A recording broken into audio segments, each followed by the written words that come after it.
personnel.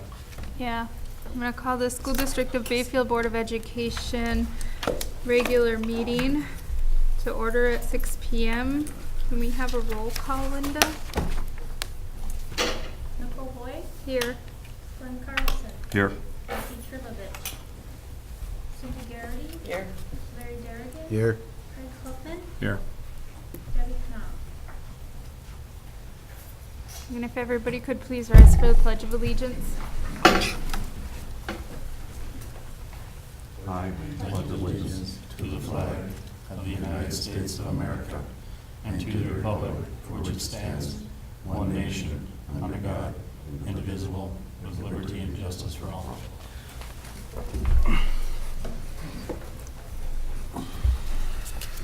Linda, can you confirm our meeting posting for tonight's meeting? I can confirm that tonight's meeting was posted at all designated locations.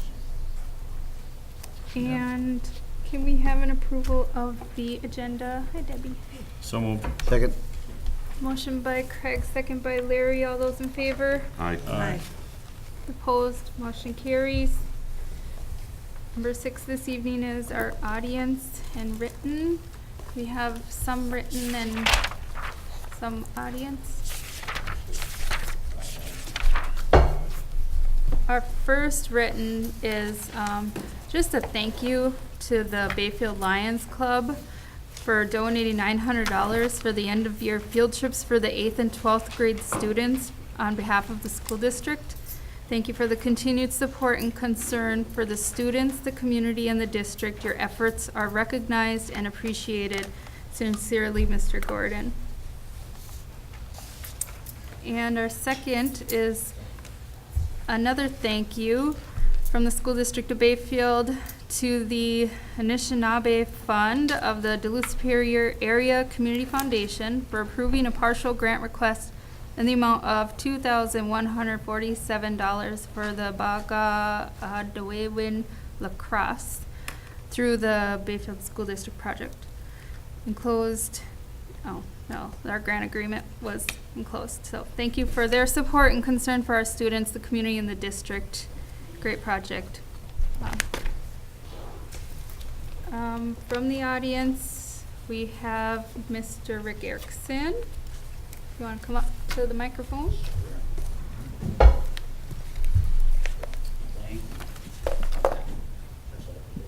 Thank Yeah. Thank you. First of all, my name is Rick Erickson. I'm a district resident and also a teacher in the district. And I want to address the teacher contracts. I know that we'll be addressing in executive session just to make a couple of comments. I know that Eric is going to come up in a little bit also and talk about a little bit about our request that the district honor steps and lanes as well as a cost of living increase. And so I just wanted to make a couple of points. One of them is that really what we're asking for is dialogue. In negotiations, there really wasn't a lot of dialogue back and forth. There was proposals of our proposal to the district and the district's proposal to us, and then not a lot of conversation after that. I respect the finance committee for allowing us to have some dialogue the other night. That was very healthy. I know a couple of times comments were made about the fact that the district has done the minimum of what they have to do with respect to Act 10, which means that they have to accept our proposal and we accept your proposal. But we're really hoping that we do more than a minimum, just like we would assume that you expect more than the minimum of teachers. And we would really hope that we would have more chance for dialogue. So, and we made that note, and Jeff took note on that moving forward, we'd like to have more dialogue with respect to a lot of things, negotiations, staffing, what happens with students. I mean, we really feel like we have a lot of experience in the district and that our voice is valuable. And so we'd like to continue to have those dialogues. But specifically with respect to the contract, because I know that this will happen in executive session, so you won't have a chance to really hear our voice there. I just want to make sure that we have the history in place that, after Act 10, contracts pretty much, or salary schedules went away. When Dr. Aslan was here, he recognized pretty quickly that retaining and recruiting teachers without a salary schedule was near impossible. And so we worked together to put a salary schedule back in place. And the one restriction you put on us was that it couldn't look like the previous salary schedule where you simply advanced based on years of experience. So we really felt like we put together a salary schedule that honored educator effectiveness, which is all about teacher growth. So when teachers successfully complete educator effectiveness, they move up on the salary schedule, or if they were to get an advanced degree like a master's or get their national board certification, they would advance on the salary schedule. And so we put that in place with the idea that that would incentivize teachers to do those things, to grow as teachers and to get advanced degrees. And so when we receive an offer that is just a cost of living increase, which keeps us steady as far as buying goes, and we have to take advanced degrees and educator effectiveness out of that before we attach that to the salary schedule, it really means that the salary schedule advance is less than the cost of living increase. We're taking advancements in teachers' professions out of a cost of living, which decreases what's there for everybody. So we're asking that, just like the salary schedule was put in place, the intent was to incentivize teachers to do those things, to get degrees and to complete educator effectiveness, and we'd like to honor, but we hope that you would honor that. That you would honor steps and lanes as well as the 2.44% cost of living increase. Thank you. Thank you, Rick.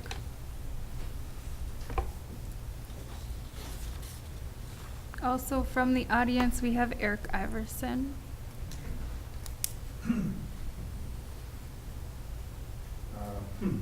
Yeah, I tried to print this out and the printers weren't working, so we've got two things here. One is Mary Lou Steppen asked me to give this to you, so if you remember one of these.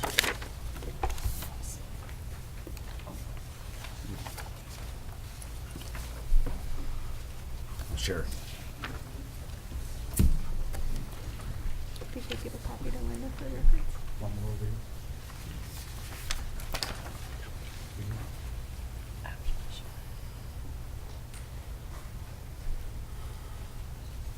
I don't know, I can read this for you, or would you like me to read this for you, to you? Sure, go ahead. Okay. So I can get one. Dear school board members, I'm a little taller than Rick. Good enough. Dear school board members, I am unable to attend this board meeting, but would like to use my 3-minute communication time to this letter. Last year about this time, Jason Loops was asked to fill the 5th grade elementary teaching position. He agreed before he accepted a job in a different district. The full-time physical and health position he was removed from was never filled. Please be informed of the changes that this has caused in our district. The LA Point PE taught by a non-PE staff member. Friday, 6th grade PE taught by a non-PE staff member. Kindergarten through 8th grade PE staff classes were combined. No other specials or classrooms have been combined. The combining of class caused 28 to 30 middle school staff students on one half of the gym, while 28 to 30 first graders were on the other half. 30 first graders standing shoulder to shoulder on the red line for attendance, and instruction don't even fit on the space provided. The number of students on IEPs is increasing, and the 2 PE staff don't have enough time to meet the special need demands of the district. 8th grade health is combined and too large for the health room, now meets in the LRC. There are some changes, other changes in the physical education department that have a big impact on course offerings and scheduling. Some of the high school PE classes are offered as a 47-minute class period instead of a block. This doesn't allow us to get off the campus for activities. This class is taught by 2 different teachers, one teaching 2 days a week and the other 3 days a week. High school health class would be offered as 1 period class. This would open up the high school course options more for high school students. On a personal note, it is my personal philosophy that education comes before recess time. Open gym times that are offered during the instructional day. Is there a reason middle school needs a morning recess and a lunch recess? The middle school students could go outdoors after lunch, and the gym would be available for instruction. I hope that our school board, parents, and administrators, colleagues, and support staff understand the complicated position we are all in when it comes to scheduling For every action, there is a reaction, just waiting to be tried and reviewed. Thank you very much for your time. Please feel free to contact me on my cell phone, and I won't read that over there.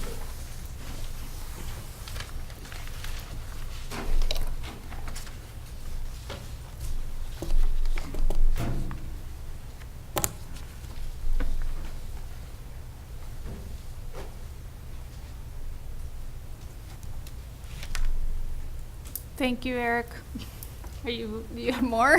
Yeah, Okay. there's just more, 2 for 1 today.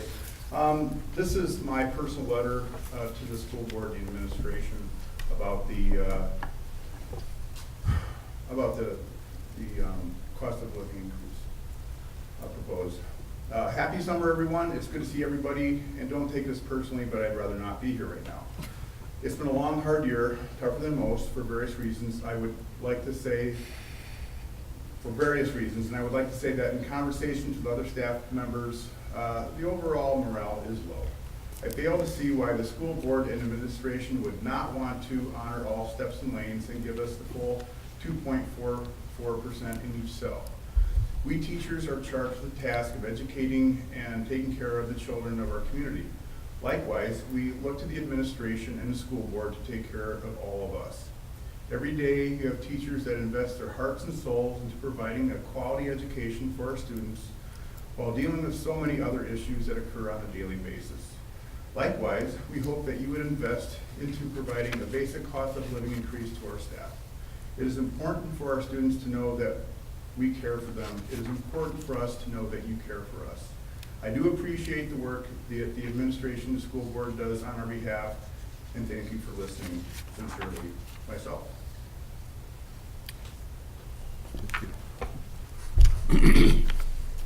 Thank you, Eric. Mr. Everson, is there any other audience? We'll move on to the approval of the school board minutes from May 13th, 2019, our regular school board meeting. Motion to approve. Second. We have a motion by Debbie and a second by Cindy to approve. All those in favor? Aye. Aye. Opposed? Motion carries.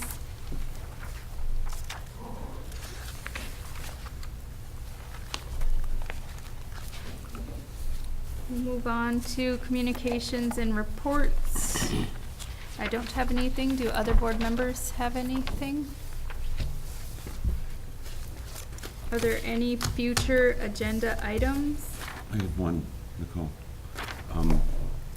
I'd like to propose an agenda item for the July meeting to reevaluate the timing on the policy and finance committee meetings.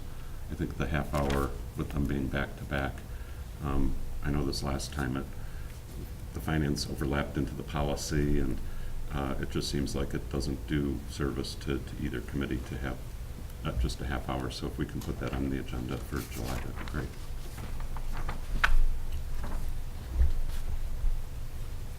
I'd like to see discussion in the July meeting about, instead of running the school year so way late into June, why don't we add some time from the beginning of the year to the end of the year? Mother Nature's getting worse and worse, and here we are running kids into school way into June, and why don't we start from day one and extend these school days by a few minutes and prepare for this instead of having all these snow days? I mean, you get the kids in the building, the heat's on, the buses are running, why not? I mean, it doesn't seem like a handful full of minutes per day has that big of an effect, and it might, you got these short 47-minute classrooms, why not stretch them out? I mean, that's part of the conversation. Why not start a little early and maybe go a little later, or whatever works, and work it into the schedule? So we're not going this late. Like you guys said, you're burnt out.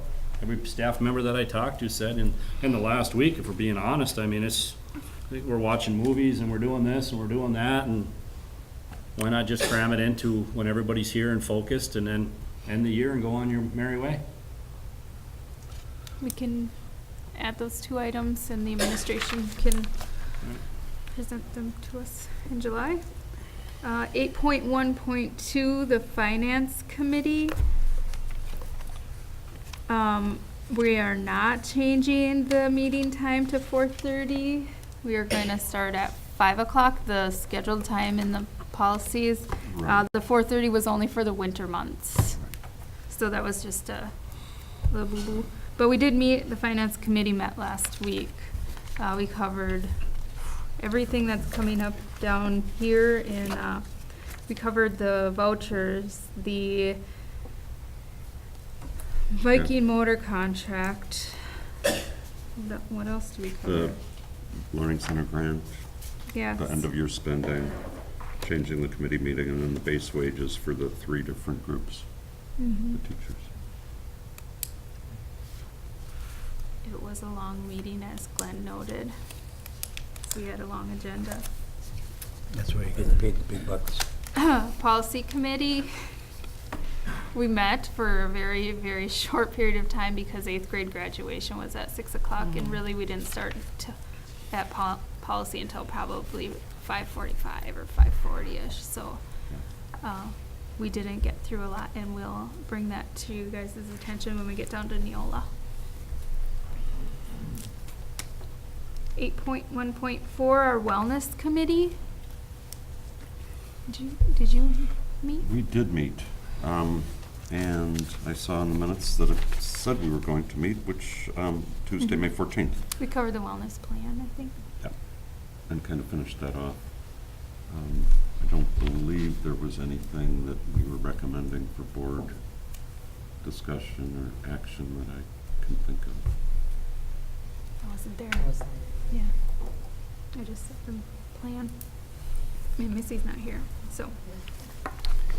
8.2 reports, we'll be postponing administration reports to the July board meeting. As we've already made note that our staff is exhausted and just been pushing through the last few weeks of the school year with lots to do. 9.1, approval of the vouchers. I move that we approve the vouchers in the amount of $655,308.14. Second.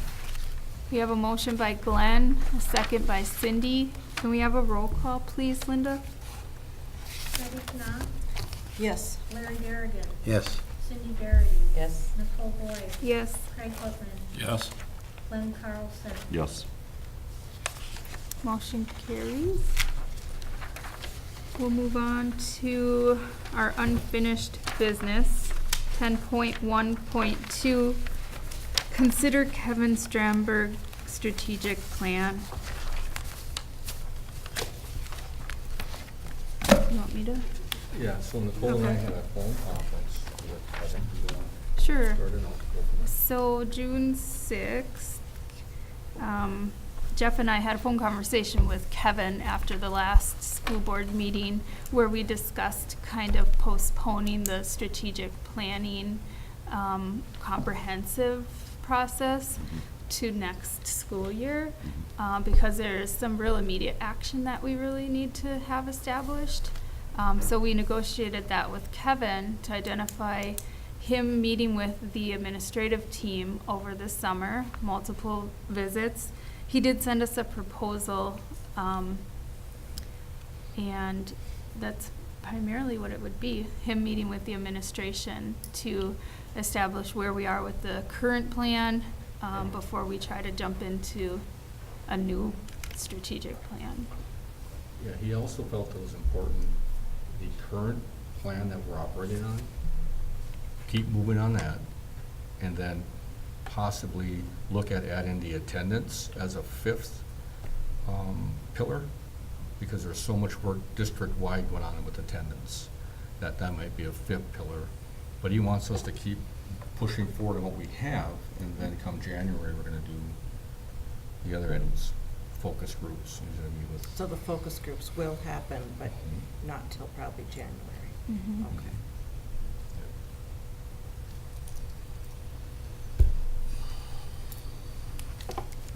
Do we need a contract for an intended amount?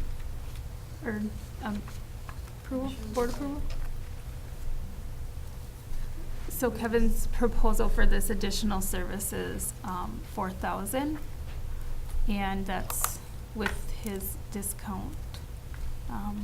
So I'll make the motion to approve the $4,000 addition to his contract for the additional services. Is there a reason that, I'm sorry, we need to second it, and then have discussion. I'll second it. Okay, so in discussion, is there a reason why, are we postponing it into another calendar year for a financial reason, or we just aren't starting it in the fall because we just think January is a better time, or because of his schedule? That's the schedule he proposed. That's just what he Yeah, proposed. that's what he Yeah. proposed. Okay. He wants us to continue on with the current plan, obviously. Right.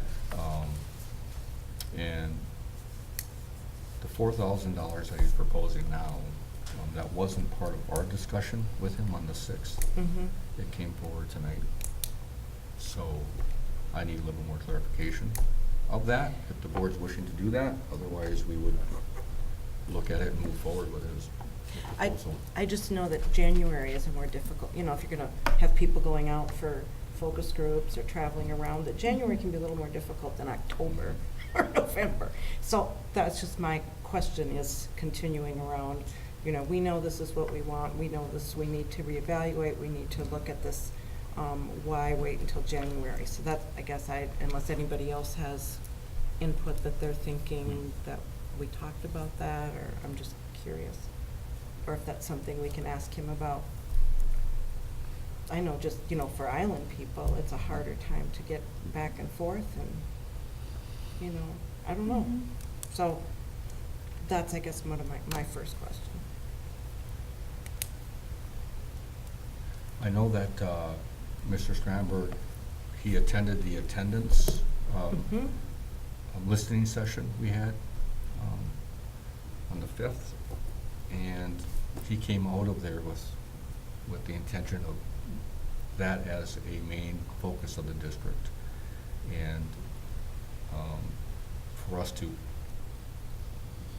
focus on that, at the same time look at what he's planning in the near future. He wanted to, like Nicole said, meet with school administration with the current strategic plan, and then this fall, and then possibly add attendance to that, because we're so into that right now.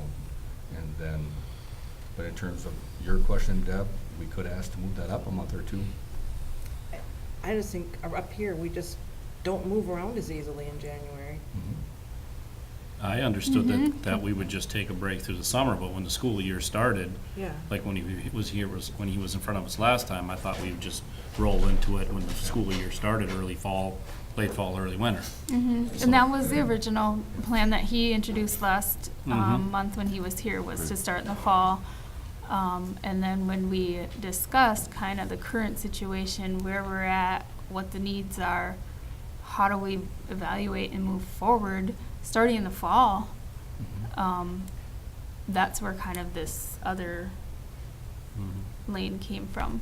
I think we can work with him on the timeline, we'll just Yeah, I bump don't it think the up, but he's not- timeline is he's as not much gonna of be hard to work is with set on in it. stone But as could you the- address that? I mean, could you find out if there's, because I think most of us were really hoping that this could get going Could we in look at maybe the fall. maybe after Alpha-Fest, mid-October Yeah. to late October, Mm-hmm. when people are settled in? To start having groups, because we want everybody that wants to participate to be able to participate. Mhm. All right, we can talk to them about that. So And this then is- one Go ahead. more thing is, one of the things we talked about at our last meeting was a summary of that attendance meeting coming forward to the board, because we knew that not everybody would be able to attend that. And I'm wondering, is that, I didn't get a chance to go through all of this, is that Yeah, Mr. something Erickson we talked to can me do? in that evening and said they're willing at any time. We'd like to put them on the agenda. Okay, well, I think sooner the better. The ETAL group, Mm-hmm. every teacher leader. So can we, July? July. July board meeting. ETAL update? Yeah, what's the date? I think it's the I think it's the 8th. 10th or something. It's July 1st, a Monday? Yes. The 8th. July 8th? I'm on something. I'm sorry, I can't hear him. Yeah, we'll check with. Okay. All All right. Fourth is on the second. Or special Oh, no. meeting. Do a special board meeting.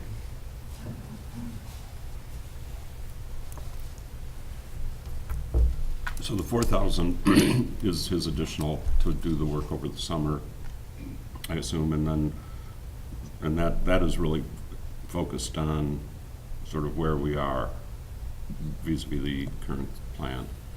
And the idea would be he'll meet with the board, with the administration this summer, and then come to the board in the first part of the fall with his findings, recommendations, whatever you want to call it. And then we segue from that into discussing how we sort of put more meat on the bones on the rest of the strategic plan going forward. Is that the idea? The comprehensive process. Right, okay. So Call you the made a question. motion? Yeah. They've called Can a we have a motion. roll call for the approval of the 4,000? Linda? Yep, Glenn Carlson. Yes. Debbie Knopf. Yes. Larry Garrigan. Yes. Craig Coleman. Yeah. Cindy Garrity. Yes. Nicole Boyd. Yes. Motion approved. 10.1.3, I think the numbers are a little funky. Consider collaboration agreements with Red Cliff Tribal Council. Okay, so we have a student who needs physical therapy services. No, this isn't that. Is it? No, that's not. Oh, I'm sorry, this That's is, not I'm that. sorry. You want me to speak on this?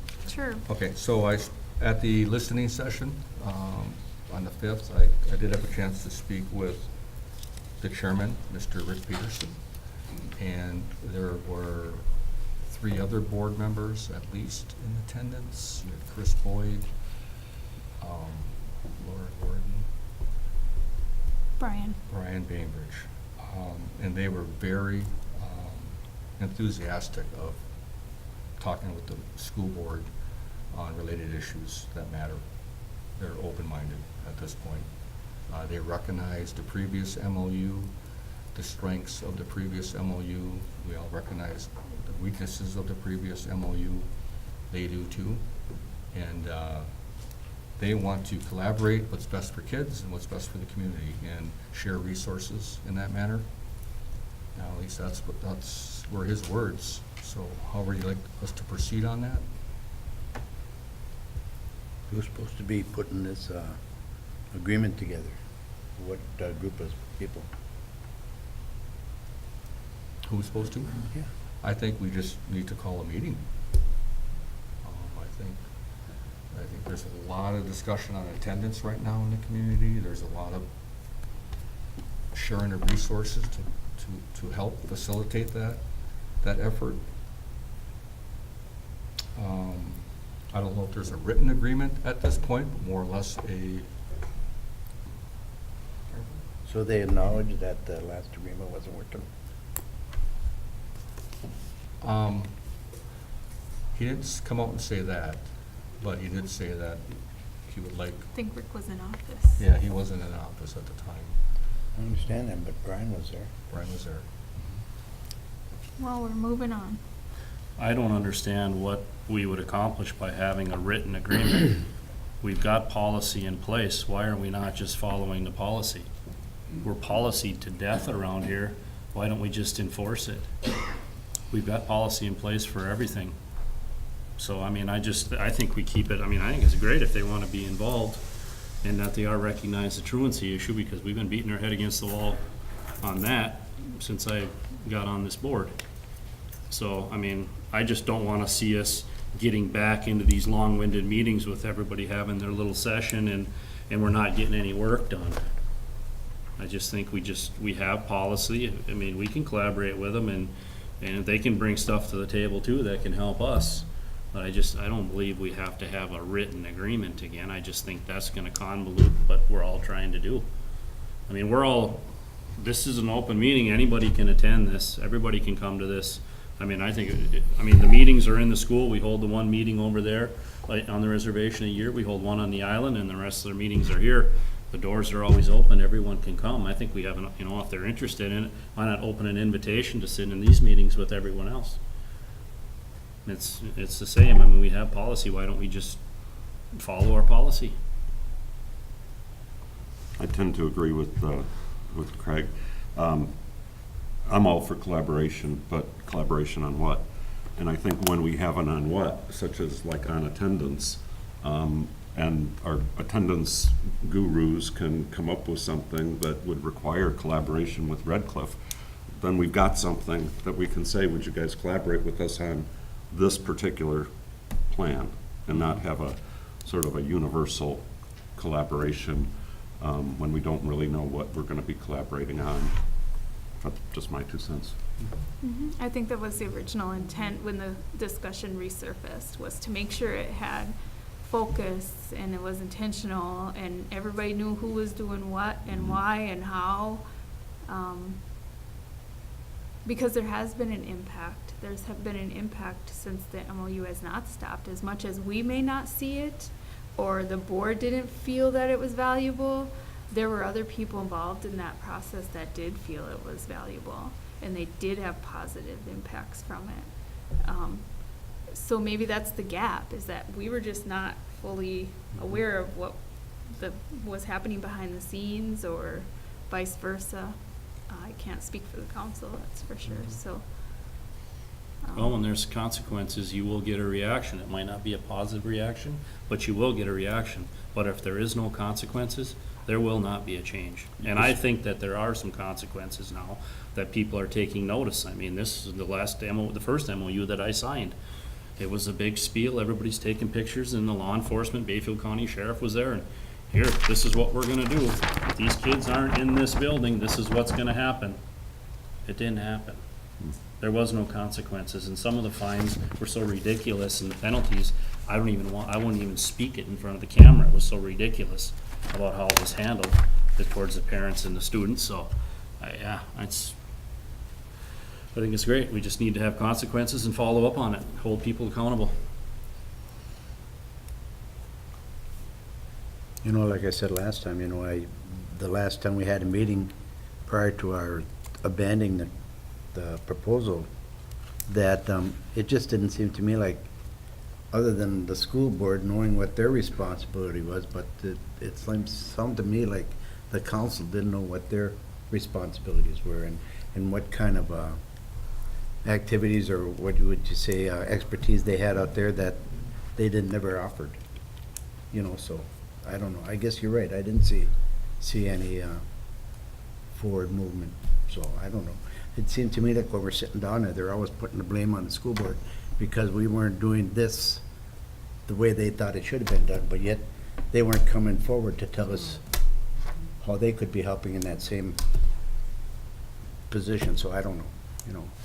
It's hard when we can't just sit down as all caring community about our school, but but we need to follow all this legalistic, rules about how to have a meeting, and what can happen at a meeting, what can't happen at a meeting, and all that. And it'd be really neat to somehow find a way to look at it out of the box some way, where we can all be, and sit down with the folks that have been doing the study on attendance, and sit down and all learn and brainstorm, and, divide up into some small groups and do some thinking. But instead we get sitting in chairs across from each other, all in our legal positions, and it's hard. I don't know how to make it real different. Maybe it'd be as simple enough as Redcliffe tells us what resources they have available to the school, and the school tells Redcliffe what resources they have available, That could be. and go from there. That was the whole point when I wanted to bring it back again, is Yeah. because I wanted to see us working together instead of button heads Yeah. and what was going on. So, even with the island, I'm not Yeah. just saying, I'm not leaving, there's the island, there's Redcliffe, there's the Bayfield community, we're all part of that group to work together and come up with resources on how to do what's best for our students here at Bayfield. And that's another reason why I wanted to bring that back, is because Redcliffe is expanding, the resources are getting more. We got the clinic there now for kids to go out there and do therapy and whatever, that's expanding. So I just think that we need to keep all that in mind, like you said, resources. Yep. Use our resources and what we have here, working together. So I was tasked to do that, and we've done that. So moving forward, do we want to pause pause on the collaboration effort, but look at an alternative way to focus with both, with what we do. I'm and curious what with they- what we have right now on our table with this information about what this group has found out about absenteeism, what findings. I'd like to see that, and I think we would all, both the council and the board, that would be something that would unify us in saying, okay, like you said, what are your resources? What are ours? What do you want to see happen? What do we want, and maybe it's not an in-person dialogue, like you said, maybe it's just an exchange of information, but at least something to get us started around one specific thing, instead of saying, let's look at the whole school, K through 12, and tell us what we could, how we could make Because improvements. everyone's got Let's different just look at, views. right, Yeah, let's so- just get in Yep. one Well, thing. We have the ministers, the group will be with us in July, and that'll be the Right. start. And that's a start, and if anybody, like Craig said, anybody from the council can come and, anybody can come and sit in this meeting and hear that report. So that might be something to share with the council, that we're having a report by that group at the board meeting on the 8th. If anybody wants to come and hear the summary of that group, feel free to come. That's a chance to hear it. I don't know. Invite 'em.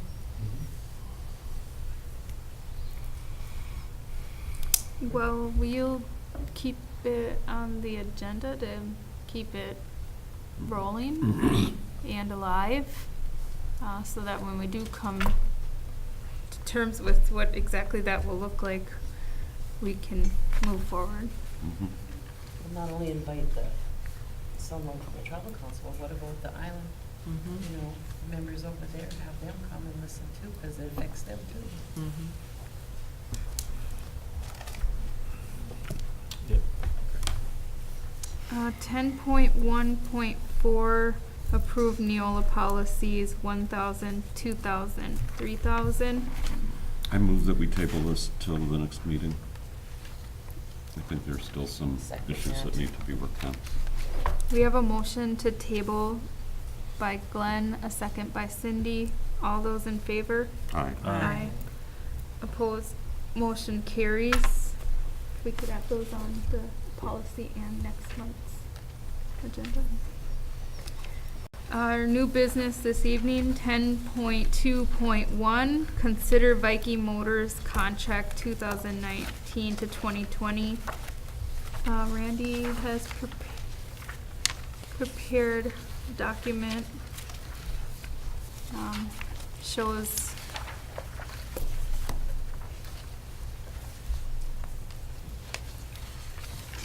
Brings in the documents that's in your packet. The one that I handed out today was just, showing what we paid this year for our special contracts and what that increase would be based on the proposal that they can really brought forward.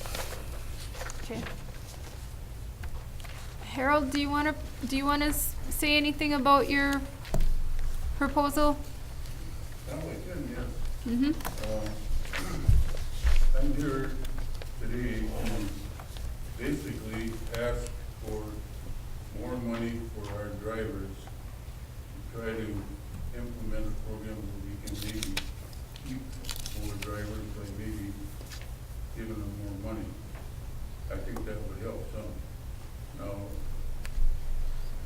one of the things I get caught with is, they say, well, the school advertised for $20 an hour. Well, it was the janitor himself, did his job, but he got benefits on top of it, so why can't we get some more money? Well, they're driving the bus, they're going through, it cost me $1,000 to get a license now for a bus driver. And we've gone through 1, 2, 3, 4 this last year in driving.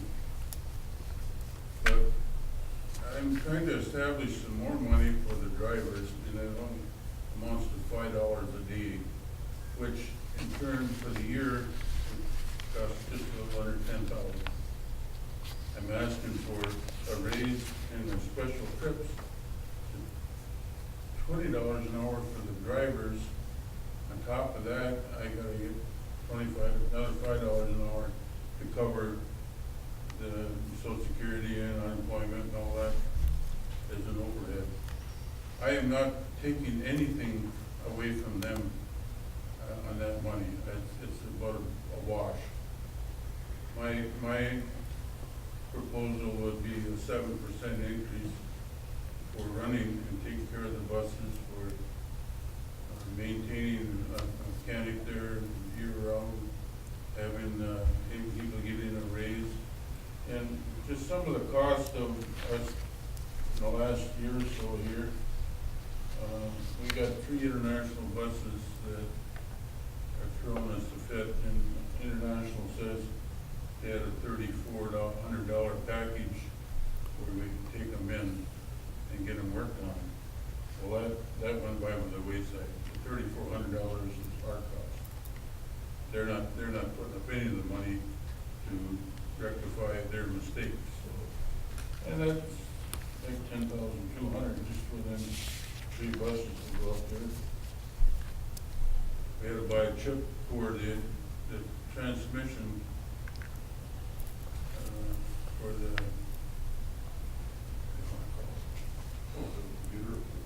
the computer, so we had trouble with international transmissions, and it cost $1,000 for just a chip for that. It cost for the software for 4 of the buses, $4,000, and then we had a chip for the Cummins engines for just the transmission for $1,000, extra $1,000.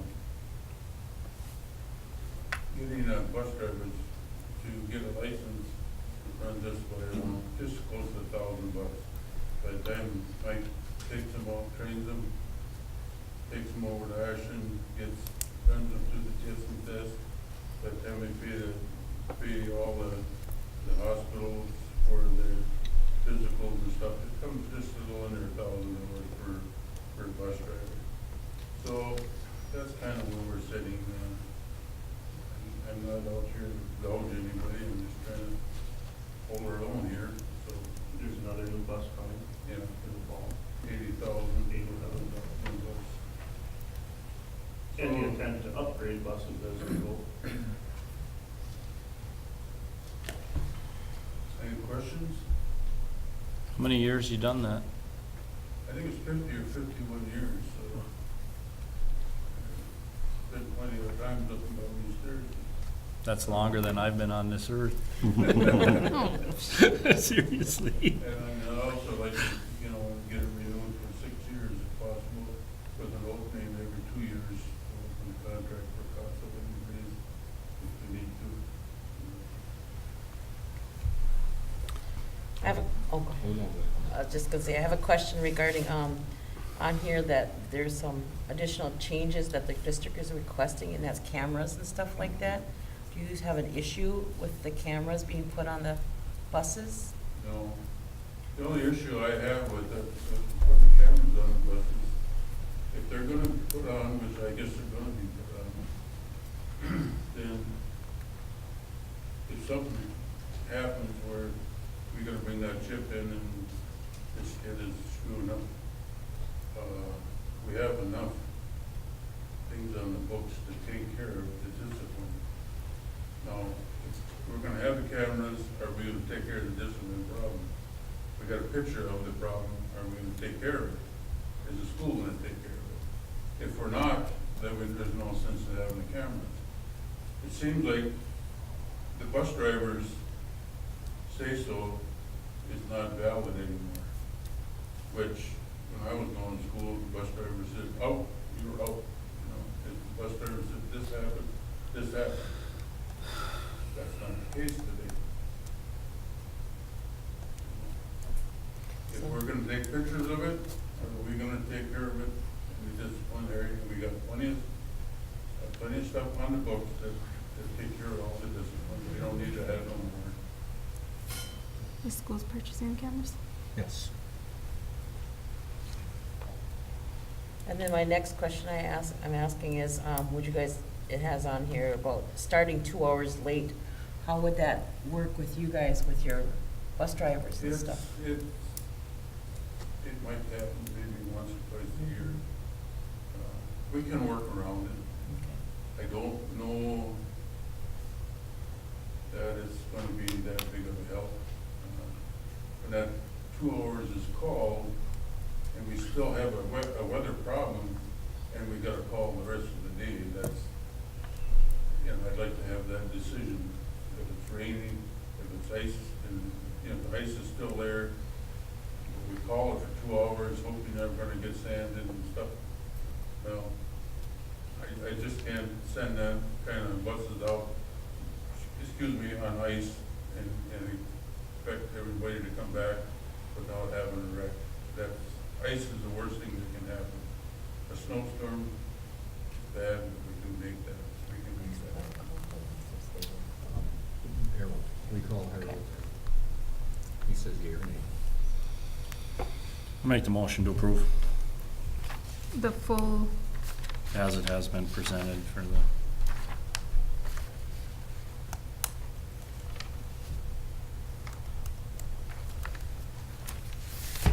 I'll second. There's a motion by Craig and a second by myself. Could we have a roll call, please? Do we have To be open discussion? for discussion. Okay. yeah, it's discussion. Well, let's have discussion. I wanted to bring up an issue that's been bugging me for quite a while. Could you, is it possible for you to give cultural sensitivity training to your bus drivers? We had an incident that came up a month and a half ago. It had to do with an young Indian girl. And then I'd hate like hell to see that happen again. I'd like to see you sit down, or somebody sit down with these guys and just tell them how that impacts young girls. that person's gone, won't be this Who? year. That person that was driving. I understand that, Harold. I understand that. Okay,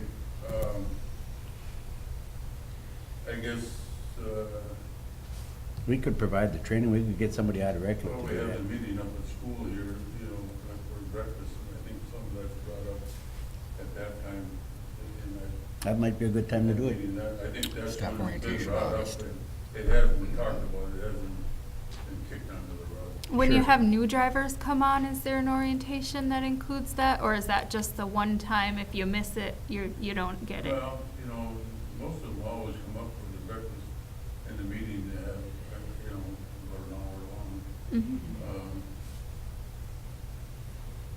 It's talked about, and, you know, we talked about, we had meetings at the shop there, and we talked about it.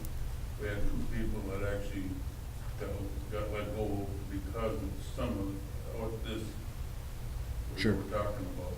We'll let them go. Okay. And when is it gonna come out of their mouth? I don't. Well, I understand You know, that. I have no idea. But they do know the consequences if they do it. That they don't, you know. So, the last one they had a choice of either quit or, Well, we won't, we don't need to go into personnel matters, but I do agree with the training, and if we can improve even the onboarding, so there is more chance of preventing a situation like that occurring. I don't know what your onboarding practices are, I don't know what your orientations are or anything, so. our main concern is if there's something happen, I'd like to see the consequences take place. And not make any more rules, just use what we got. That's all we need. But be firm with them, and it would help everybody there. In other words, if I'm not being backed up at a school, my other drivers see that and say, what the hell, I don't, you know, I can turn this in and it's nothing gonna happen. So on Wednesday, come in and say, well, I'm quitting Friday. There you are. What for? Well, you know, this, that, and there's that. I think the cameras are a pain in the butt, but unfortunately, I think that's the way society is. And it's a must. Now it's a he said, she said, and to come to the board and to come to you and you can sit the proof down. And like I said earlier, there has to be consequences. I mean, who is responsible, who is making the call that says this person is not on the bus anymore? And like you say, and if you do that, we need to back them up, and if we see the proof, it shouldn't be an issue. But I mean, every time that I've been involved with it, it's always the student acted up, but it seems like shortly after that, the student will make a comment that says, well, I was initiated by the bus driver doing this. And so, and in every case that I've been involved, that has been the case. It's never been, well, just Well, something parents happened. feel the It's- same way. Pardon? They feel the same way, Yeah, that yeah. it's not, And this can that their benefit everybody. concerns- that This can their benefit concerns are everybody. not being It addressed. is, we're not picking They're on told to anybody. call the office, and they get treated very poorly when they call the office to make a bus complaint, not here, but at the bus office. And those are the types of things we're asking, to have some resolution, have some cultural sensitivity training. It doesn't necessarily have to be called that, but, you know, people shouldn't be treated like that when they call and are trying to resolve something and there's no resolution. It's just kind of like, That No. call should go to the school. And the school should be calling us. and, Determined in the probably- school. and it has. It has. Can I just say one thing? I go for Harold for 19 years. Never had one incident on my bus, one rip seat in 19 years. And I get along with kids. Mm-hmm. There's a bus driver, and then there's a bus driver. A bus driver can get on, be part of the kids. Another bus driver can get on and do other stuff. John Hauser. Stump. But, you know, that's just personality. I can't change them personality, you know? Mm-hmm. And it's how they wanna take control of what they're doing. It's up to them, you Sure. know?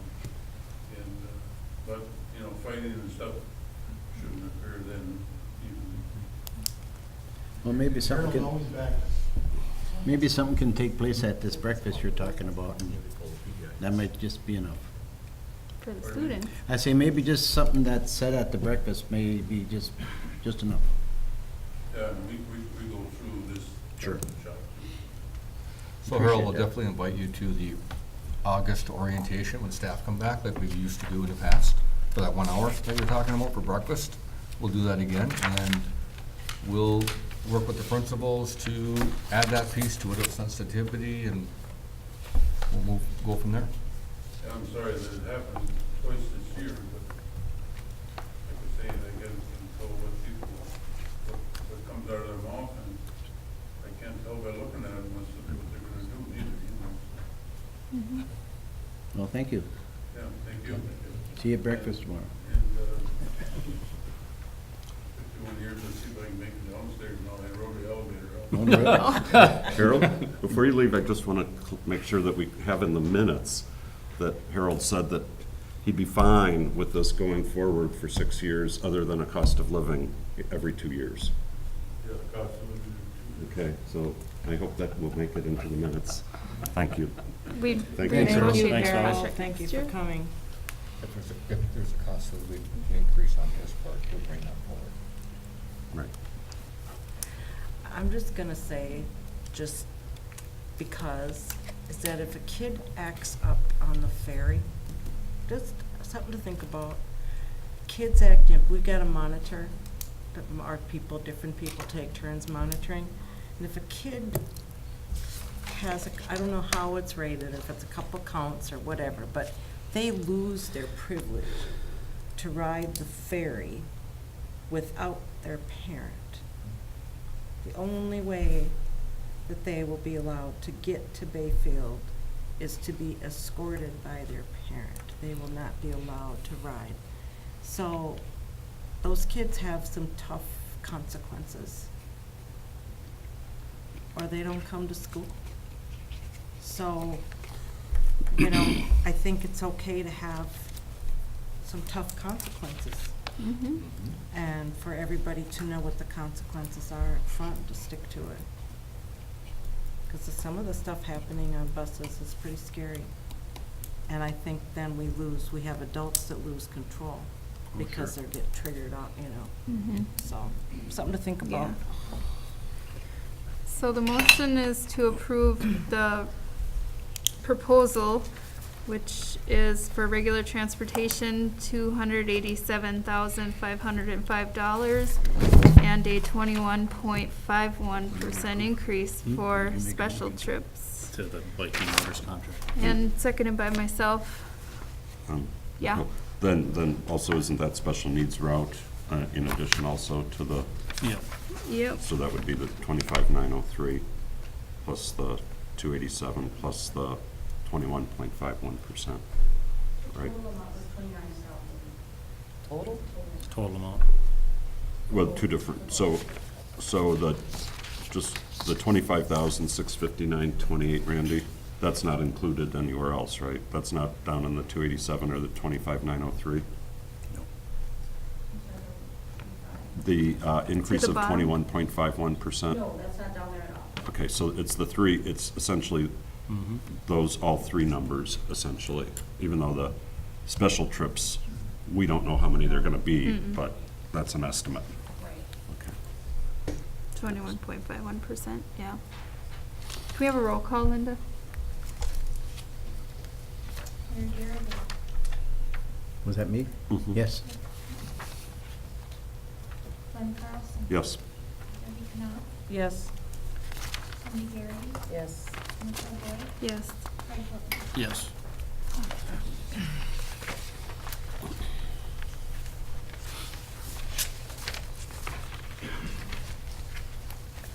Let me dig my agenda back up.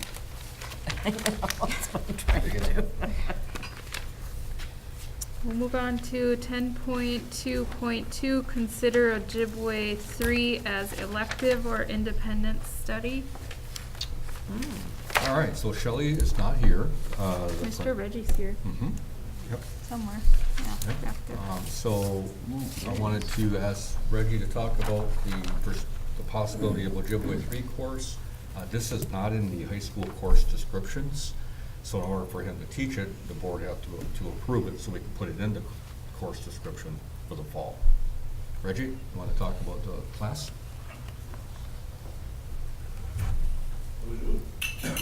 My name is Reggie Cadat. I'm the language teacher here for Ojibwe. We have some students here who are pursuing language education and even education degrees in the future. As I talk to them, they want to go and be teachers and stuff. And where we're at in terms of Ojibwe language revitalization, there's a lot of schools and colleges that are beginning to offer Ojibwe language to teaching programs for students to be able to attain their teaching license in the Ojibwe language. There's a lot more immersion programs coming up in other places where these students would have a place to go once they graduate from our high school here. So being that there's a student interest in learning the Ojibwe language, I've had a couple students wonder about Ojibwe 3 and Ojibwe 4, and I told them we'd have to take one step at a time. And so this is our first step here of getting Ojibwe 3 approved by the school board on the course catalog as an option for students who are wishing to pursue that type of career. And we also understand about the class size issue as well, and so we put a proposal in there if there's less than 5 students that we would seek some way to help them independently study this stuff. Ojibwe language is there's a very beautiful language. There's a lot of different pieces to it. I have a pretty good understanding of that, and what we're doing here in the school district with the elementary and some of the middle schoolers, working with those younger classrooms. I could see Ojibwe 3 classroom as kind of a resource development type of class to be able to better understand the language in that way. Because when I go out and try to find resources to use in the classroom, there's always something regionally dialectically different where I don't really want to use that here to confuse other people. So there's a lot of creation of resources in my classroom, and I would appreciate having some other students to be able to do that. So 10, 15 years down the road, they can look back at Bayfield School and say, look, I helped develop that curriculum when I was in school there. So we're just going through the step process here. There was somebody wanted to pursue college credit for Ojibwe language, and once again, I think we're at step 1 here, getting Ojibwe 3 approved and on the books. So there's a lot of movement in the educational world for Ojibwe language right now, so I would like to help those students out. Reggie, are you aware of some of the colleges in our area that are offering Ojibwe language, so you can connect with some of them as well? Oh, yeah. A lot of those professors are my friends that I've met through different times in my life. Northland College has a language program, University of Minnesota Duluth, St. Scholastica, the U of M in the cities. There's quite a few, as well as there are immersion schools, one in Hayward, where Duke Dowding is most famous. There's an immersion school in Minneapolis called Vidote, which has 2 languages that they're immersion in, and it's Dakota and Ojibwe, so they don't use any English at all, and they're using 2 different languages in there too. So there is being a greater need for Ojibwe language speaking teachers, and so we need students as well. Right. My daughter goes to CSS, so I know she talks about that class and the students that she meets there. So there's collaborations that occur every once in a while too. I got a lot to do in my classroom, so to pull somebody out of their classroom to come and help us too, I will try to get people. I do try to collaborate as much as I can with other programs. So I will be, looking into more field trips and stuff like that too, as I develop curriculum here and build my own. Or special features. events. Yep. Yeah. Just like taking a trip to the island to look at the bilingual signage over there, to see if they could translate that on their own. It would be interesting for me to see them do that. Thank you. Thank you very much. Motion to approve. Second. Who wants it? Third. A motion by Larry and second by Deb to approve the Ojibwe Language 3 as elective or independent study. All those in favor? Aye. Opposed? Motion carries. 10.2.3, consider funding 21st Century Learning Center.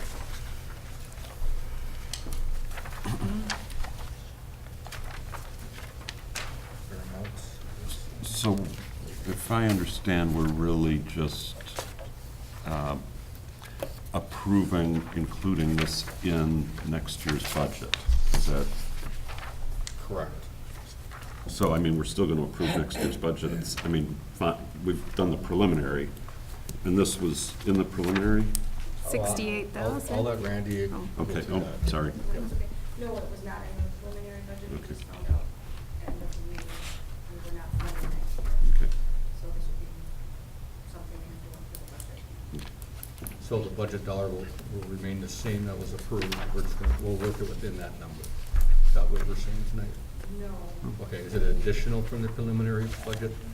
So there was nothing in the preliminary other than 18,000 roughly that was over and above the grant. Well, I'll move that we amend the preliminary budget to include $72,000 for the Troller After School program.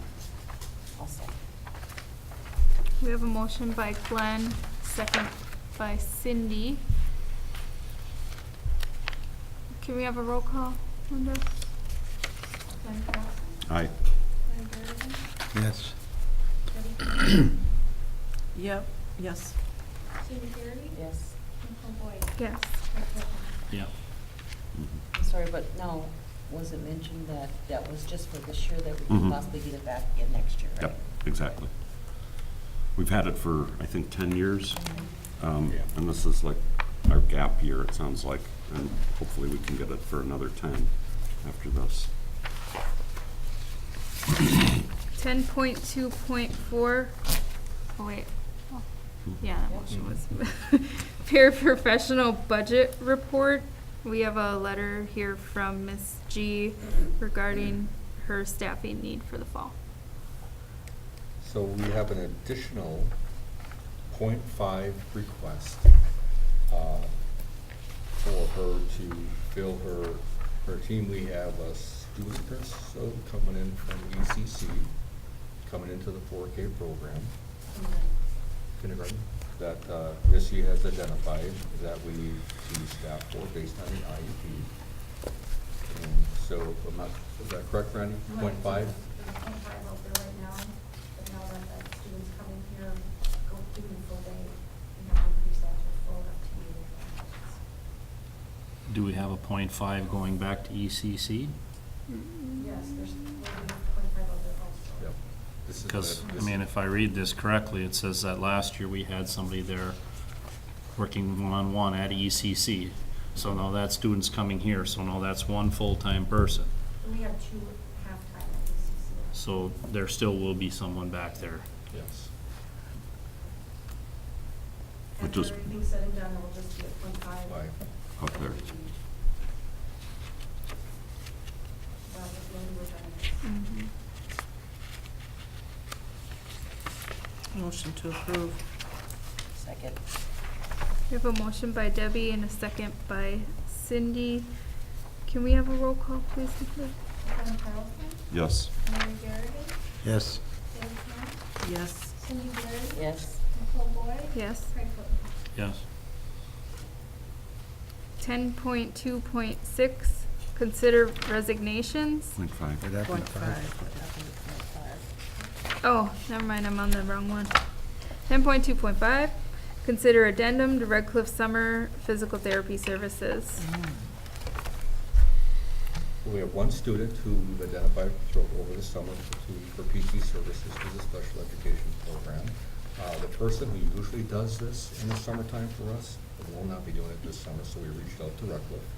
And Red Cliff has just, this is an addendum to the original contract that we suspended back in January. And we've already met with them. We met with the physical therapist, and Missy will be working with him throughout the summer upon approval of the contract for the summer months. It's at a rate of $50 per hour in round-trip mileage. That's the IRS rate. That's for the student to go to Red Cliff, to the healthcare center to get physical therapy? Is that- In-home. In-home. Oh, it's gonna be provided in-home, okay.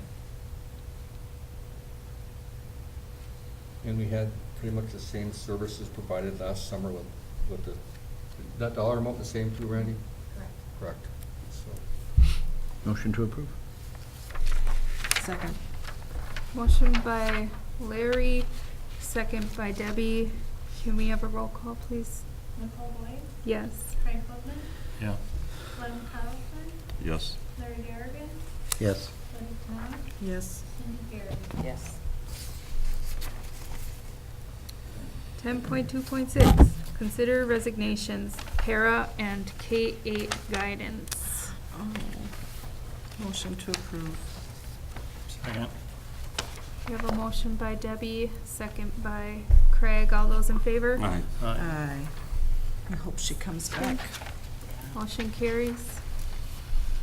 10.2.7, consider 2019-2020 middle school, high school student handbook. First reading, waive the second reading. Great. Second resignation. Oh, We I did don't know, both, did I you do, thought. Oh, we both did at the do same both? time? Oh, okay. Sorry. so this year is the first time, well, for a couple of years or more, that the principals reached out to staff. And the staff at this point, this year, this spring, didn't have any recommendations for edits for both handbooks. It goes even deeper now. Middle school, high school, Oh, wait. and also, We'll just add it. we'll stay to that one, and the elementary. But, so what we like to do is ask the board for a first reading. If you have additions or edits you would like, provide us that avenue to do that for you, and then send it back to you via email. That way, I guess our goal is to have Keely and Lucy get these run off at the end of June. That way we can get them in packets to the families in mid-July. Earlier than better. That way the parents can have all the information they need. And all of the annual notices have been updated in them. All the required annual notices, all the correct equal opportunity statements, and all of everything. So I'm hoping that the utility will try to do that. Everything's in there, and I can go through it. If you want as an edit, I can go through it and look at those and bring them back. I just wanna make sure all those are to the, And some of those things, those come out for July 1st, like the hot lunch form and things like that. Those are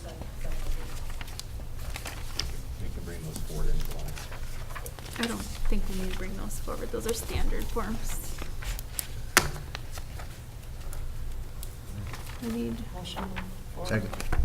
we have a motion by Cindy, a second by Larry. All those in favor? I Aye. will Motion- point out that you are Ms. in one of them and Mrs. in another. She's both. Depends on the day. No. Okay. That's So the middle school people, you're, I think, Ms. Yeah, In so the elementary, you're Mrs.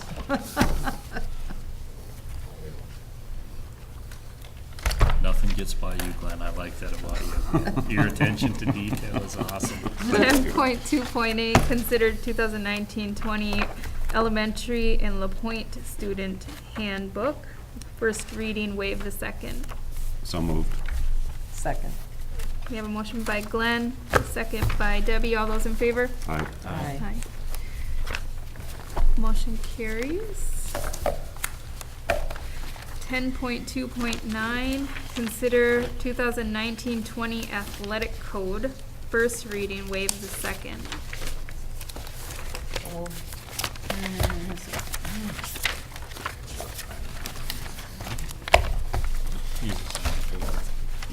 Yeah. I have to get tabs here. Oh, that's right, we're not doing all this paper. Second. We have a motion by Cindy, a second by Larry. Is there any discussion? All those in favor? Aye. Aye. Motion carries. Oh, I was gonna ask, is there anything stating in there about, you know, just be here between, you know, during this, right after school? In that transition That period. transition period? Should be here or should be here? Well, is it be stated that they shouldn't be here? Well, if they are being here, because it's, whatever, didn't they establish some procedures for that? Yeah. Some procedures for that. Okay. Just wanted to make sure that's curious what it's all. 10.2.10, consider Neola policies 4,000, 5,000, 6,000. What are those? So this is This more is of the more review policies. at this point. So this would be a review of those policies because the way our timeline went. Sure. 3,000 at this point, realistically, it's not completed, we're gonna move that forward. So what we're asking you to do is go through the 4,000, 5,000, 6,000, take a peek. Okay. And then at the next policy meeting, we would review them as a first reading, so to speak, and then bring that back to the July meeting and talk about those ones. And at the same time, look to finish up on the 1, 2, and 3s. Do we need a motion or anything in this? Consider, it says, I don't, not necessarily. 10.2.11, consider end of year spending. We have a new form from Randy, reflected in addition. Was- Those numbers are very fluid, so it'll always be changing, but I just wanted to bring forward something that they had, needed to fix. It was part of the building committee meeting. Something that, an estimate on, over $10,000, so bring that one forward also. It's part of the end of your spending. This is So what where, That's on the west end, right up here by the parking lot. Right here. Oh, it's the Yeah. 10,422. Yeah. It's literally fallen off. How come The the concrete balance is went up? busted, the wall, it's all wicked up with water, it's, You got more money. Oh, well, I'm like, wait, now how come the balance went up, not down? Because all those numbers changed Yeah, up on top. In fact, Okay. most of the ones down below changed also. yeah. And with additional revenue too. Right. Okay, Yep. all right. Yeah, I like how we spend, $10,000 more and we end up with $1,000 more. Yeah. Motion approved. And then, we were gonna talk about the fund balance. We should really do that before the end of the year, so we have a special board meeting, we need to put those revenues into a designated fund balance. We'll talk about that. And that has to happen before June 30th. Yeah. Well, we have a motion by Cindy for this end of the year spending. I'll second it so we can roll into discussion. Yeah, in discussion, we can add that. So we're not expecting to actually write these checks In June. We are expecting to write these checks in June. Okay. We'll have it all in, the cars are ready to go as soon as we say yes. We have invoice for the The roofing? roof. We can do it all on this year's money. Yes, we'll Yeah, get your get your scrubber. I mean, there'd be no reason, I don't think, Randy, unless I'm missing something, to do anything with fund balance with this 675,000, because that's gonna be gone. No, I'm talking before June 30th, we'll have to make a motion To do the to other. 5 million, the 5 Right. million in fund balance, then we have to restrict it. And if I can real quick just explain, this was something that had come up with the auditors a year ago, as far as our fund balance and where do we sit with respect to our peers in terms of unrestricted, unapplied fund balance, and we are at the high end. We have the power as the board to commit that we're going to spend, let's say we've got a $5 million fund balance, we can say, well, 2 million of that's we're gonna use for repairs and replacements of physical plant at some point. And then all of a sudden, our unapplied fund balance goes down to 3 million. And now we're right in the middle of the pack as far as our, what we have as far as unapplied fund balance. Doesn't change anything other than, and we could change that 2 million anytime we take a vote and change it. So it's really just, it's something the administration can't do, it's something that the board has to do, and to say, X million, we're gonna just treat it. It's not really, just not spoken for at all. I mean, we have an idea that we're gonna be using this for repairs and replacements or whatever, so that was. Do we need a special board meeting? I think so. Yeah, because we can't have that discussion tonight. Yeah, so really, because the numbers are fluid, and after tonight's approval, I'm guessing Randy will have much better accuracy in the next couple week, actually not couple, a week. And then if we are going to move the additional lower amount that's credited, if we're gonna move that somewhere, whether it's our fund for maintenance capital, what, 46? So if we're gonna do that, we probably wanna look at a special board meeting with an accurate number. Yeah, and it wouldn't be None of any that. of these numbers. No, It wouldn't be any of it's these the fund numbers. balance. But whatever is remaining has Yeah, to go into the fund which- balance.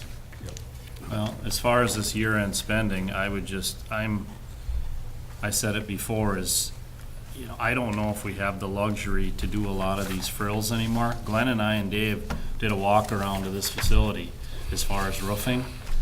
People, we have some serious issues. I think it would be great to have an AC in a gymnasium for a couple days out of the year when it's hot, but, and it's great to have this stuff, and I like to see the kids have the best, but I'll tell you, there is money to be thrown. This place is literally falling apart. I'm telling you, get up and take a look. We're putting this new matting and everything on there. We're kind of putting the cart in front of the horse. You still have this icing problem there. The ice is building up and falling off Yeah. and causing damage. I mean, we've got structural on all of these fascia and soffits that is in dire straits. I mean, the roof itself, we have heat loss that's weeping through. I mean, there is a ton of money to be spent around here and I just hate to see us throwing, we're spending $441,000 on a roof, and it's not fixing the problem. I'm sorry. It's great. It's an asset. If I'm wrong, Dave, correct me. I mean, it's great that we're starting somewhere, but it's, we're starting down here and we still have a problem up here that's causing it. And I really seriously believe with all my heart, we need to address some of these issues to get this building watertight and stop. I mean, this $400,000 could cost $1 million in the blink of an eye. We have water leaking in. I mean, it's, Gonna cost you more.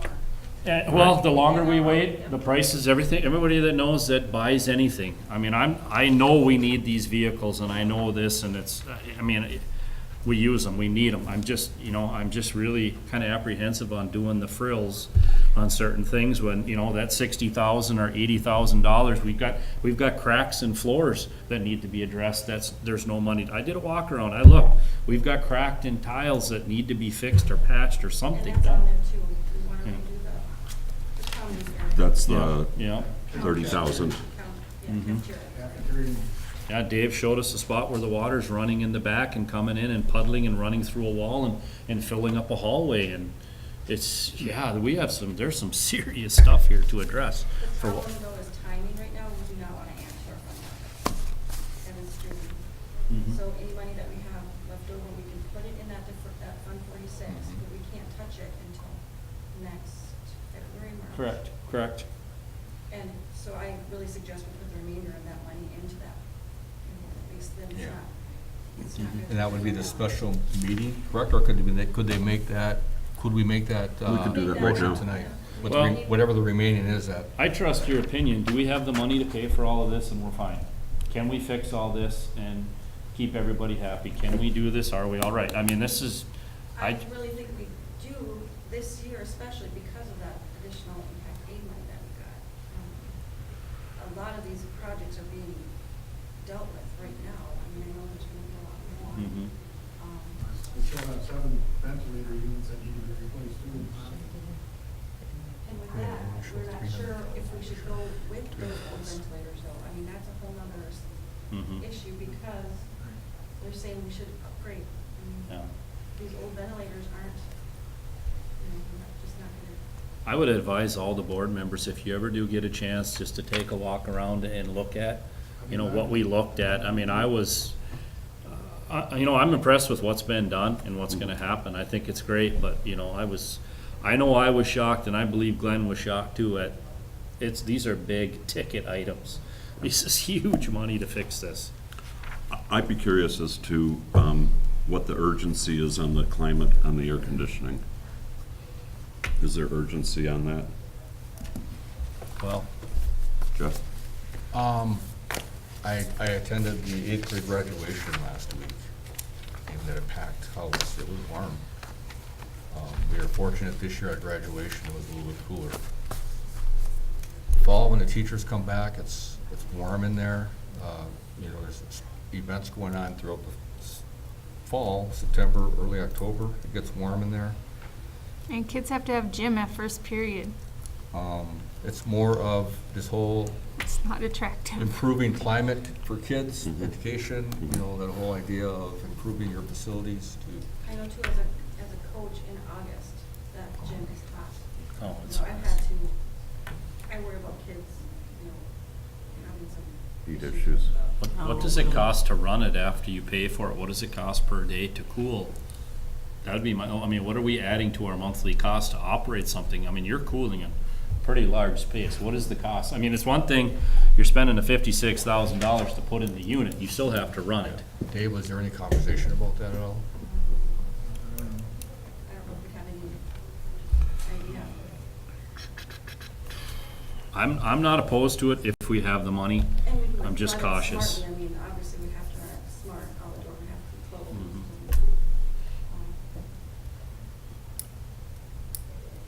Mhm. I trust Randy, and if you're saying it's there and we can do it, it's great. I mean, you know what, we just, as elected people, we need to justify this. We've got teachers standing in front of us that are looking for more money, and here we are, okay, we're boom, boom, boom, boom, boom, boom, boom, we're spending $600,000 a crack, and, you know, and 200,000 here and there, so I just, That's my concern too. It just Mhm. kind of is. yeah, all of a sudden, we can't just cinch up the purse strings after we just open the gates. Mm-mm. Mm-mm. And this is a unique year too. I mean, next year for impact aid, we don't know what it is. I just know we don't want to add to that, you know, fund balance. Well, and that's where this meeting will be important for designating, earmarking these monies for something. You're right, Glenn, we do need to, and we know what it should be earmarked for in capital Right. improvement. It's Right. a no-brainer. Yeah, we could put 2 million in that We could- easily. And it's not like even if we want to, it's something we're going to have to do, regardless whether we're here or the next board is here. The issues need to be fixed. This is an old building. Final comments on I'm this? done. We then. Good job. ask that the motion That's what we should do. approve, and then remaining fund balance that you already talked about. Be on the agenda. Would it have to have a special board meeting? Well, we would still. We still? Yeah. still It have- has to be on the agenda. Yeah. Oh, okay. So that- No, you're talking about, yeah, but whatever. we can move this You one. made Yeah. We Yeah. can, I made Yeah, the that's- motion to approve this. We had a second. And there's a second, Craig. so there's a motion by Cindy, a second by Craig to approve the end of year spending plan that was presented to us with the balance going to the deferred maintenance. There fund. isn't really there isn't a balance other than the 224. Yeah, But we can- that's the yeah. balance, Okay. yeah. Can we have a roll call, please, Linda? Debbie Knopf, Yes. Nicole Boyd, Yes. Craig Whitman, Yes. Glenn Carlson. Yes. Larry Garrigan. Yes? Cindy Garrigan. Yes. Just for clarification, if I may, we don't need a So they special took board care meeting of because it. it's going to deferred maintenance. We need a This is all special the board stuff meeting they're for the getting fund back. balance conversation. This is in That's our- different. Yeah. So, yes. Different from this. I think what we Yeah. just did is to approve that 675,000 and also Traverse and indicated that, suburban. that any excess from this year, the 224,000, would go into Fund 46. And then we're gonna have a special meeting, because we already have a $5 million fund balance, to talk about moving some of that 5 million into a, more or less a designated account that we're gonna say is going to be for repairs and whatever. Building another gymnasium. Yeah, New school. No gym first period. whatever, but 10.2.12, consider dual credit early college credit program policy. So this was tabled a couple months back, and the policy committee had a discussion last week with guidance counselor, principal, homeschool coordinator. There definitely wasn't a consensus, but There it was still not. hasn't changed, or it is changing, the Was there a 0.5? consensus? I don't think so. So, okay, so with the form in front of you, if you look up on top, actually, if you go to the bottom, early college credit program, ECCP, formerly known as Youth Options.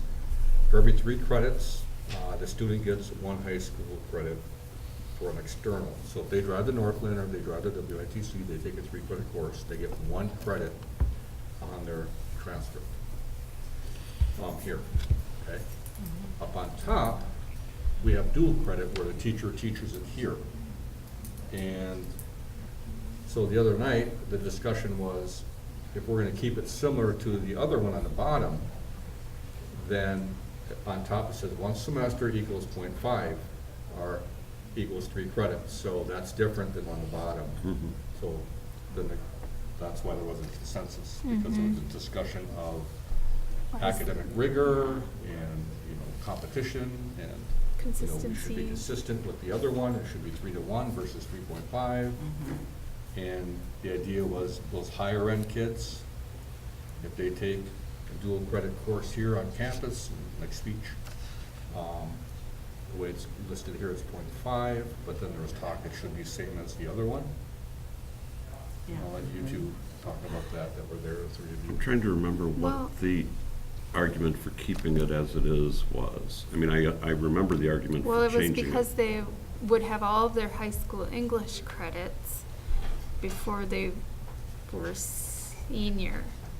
or- And they would By their leave, junior year. graduate early. There was a fear Well, and that- there's potential they could graduate early, which the group was in consensus that it wasn't about that, it was about what's best for kids.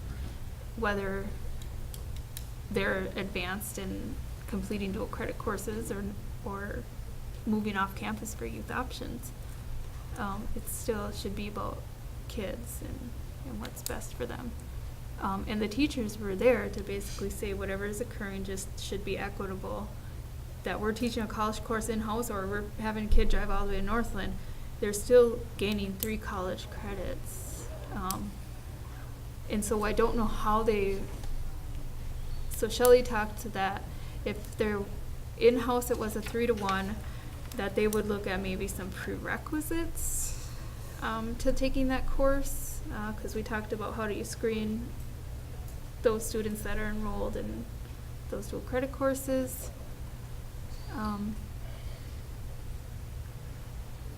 Yeah, I don't know how I feel right now. I'm still confused. About it, because About it's, what?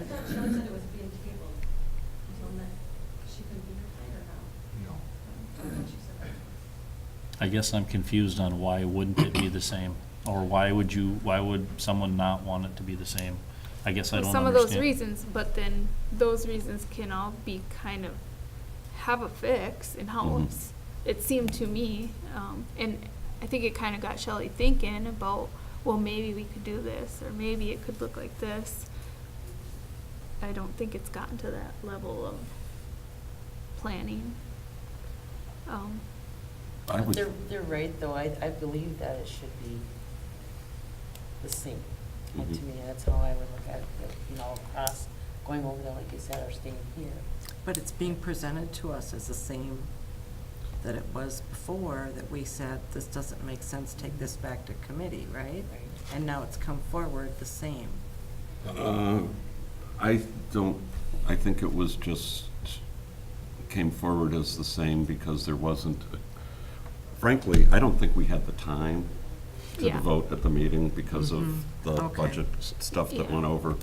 And as far as what I heard at the meeting, as long as we have, and whether it's for the ECC or the dual credit, ECCP or the dual credit, there should be a real vetting of their ability to be able to handle that college level class, because I think we talked about, you know, the worst thing that would happen to those kids is they start, you know, their college career with an F in a Yeah. class. Yeah. And that would affect their financial aid if they needed Right. it and stuff like that. Yeah. So that's what she was So talking about, I'm in favor of us making these both 3-to-1, as long as it's with the understanding that we're going to really rigorously vet people's ability to do this, as far as just their ability, their intellectual ability, their academic ability, and not that it's going to, you know. Maybe .5 goes towards a high school elective and not towards English. I don't know. Those are things that can all Oh, I be kind see of, what you're saying. I you get know, it now. instead of having one full English credit for a semester, maybe you're only getting a .5 English and a .5 elective. I don't know how it could work. I don't know That's what a thought. those, Yeah, you know, there wasn't enough time for conversation. should we table it? We can table it. I'm not Okay, comfortable well, I about it. think if Shelley comes back in July, and if Dan is here with the instructors, we could have that conversation. And then they're more Let's of do a- that. I'd like to hear more. Yeah. A plan in I think place they of should. why. I'd like to hear more. I'd like to hear their Yeah. thought behind it, and like you say, why not? No. I like that idea of Motion doing to that, though. table. That makes Second. more sense. Second. We have a motion by Debbie, second by Glenn to table. All those in favor? Aye. Opposed, motion carries. 10.2.13, achievement gap reduction. So Ms. Giesregan, now you're in attendance. This, how she explained it to me, is an annual board approval. Basically, for the achievement gap reduction performance objectives. And it pretty much is pretty standard. You read it across each grade level, Oh my goodness. and there's a lot there. There's a lot there to do. 5-year achievement guarantee contract Lot to application read. form. She said it's ready to go. We just need board approval, and it's required to move forward. Motion move forward with that. Second. We have a motion by Cindy, a second by Glenn. Any more discussion? All those in favor? Aye. Aye. Motion carries. Number 11, adjourn to executive session in accordance with Wisconsin statute 19.851C, considering employment, promotion, compensation, or performance evaluation data of any public employee get up tomorrow. over which the governmental body has jurisdiction or exercises responsibility. 1, hiring recommendations, assistant middle school girls basketball, PBIS coordinator, PBIS coaches, to ratify support staff contract for 2020, ratify teacher contract for 2019 to 2020, ratify non-affiliated and administration contract for 2019 to 2020. Can we have a roll call? Or, no. Motion to, That was my motion. Motion to approve. I did not make a plan to Second. stay on the mainland tonight, just There's because. an 8:30 vote. I know, but I know. We're bringing forward too? What's that? Are we hiring a math interventionist too? Yeah. Um, Are we Yes, supposed to hire him? yes, Mhm. yes, the math interventionist too. this will be the last time we use these? Linda? Yeah, but, This is the last time We have a use motion these? by Larry and a second by Craig. Can we have a roll call, please, Linda? Cindy Berry, Yes. Craig Oakley, Yes. Nicole Boyd, Yes. Glenn Carlson, yes. Larry Derrick, Yes. Debbie Cox. Yes. Oh my gosh, I got too much paper here. We all got our own ream of paper.